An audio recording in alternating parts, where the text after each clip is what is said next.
ई बतावा हमें तोहार माई बाप ये सिखाए हैं तुम्हें कि पति का तो खट के आवे मन से खेती गृहस्थी कही के दूसरे को ड्यूटी कही के दूसरे को गुलामी कही के आवे तो चौका बेलाना पकड़ के चले रोटी बेल के तुम्हें खियावे। ऐसे बढ़िया रहा कि हम निर्बसिए रहा तो सही रहा।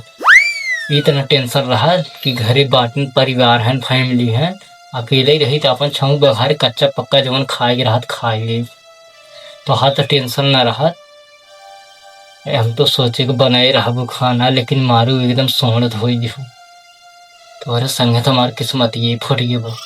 तुम्हें बोला बा और भैंसी साबुन लगाओ बराबर ही बिया तुम्हें समझाओ बेकार बे एकदम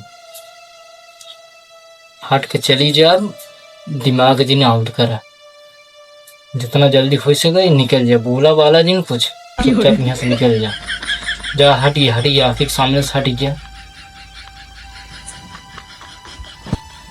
कुल अच्छे नहीं करते जब देखा तब हे नाई वो हो नाई बाटे खाली कह के मारे ही एकदम कंगाली ले आए दी हैं। नाई समझ में आवा कि मनसेद हो गया बेचारा खटे तो सरे गुलामी करत कम से कम ना एक लोटा पानी ले खड़ी हो जाए पानी पी आए दिन भर जरा बुतवान आवा था सुनाए दे ही है नाई हो नाई बाटे खाबू मेवा पकवान तो हमें मालूम पड़े।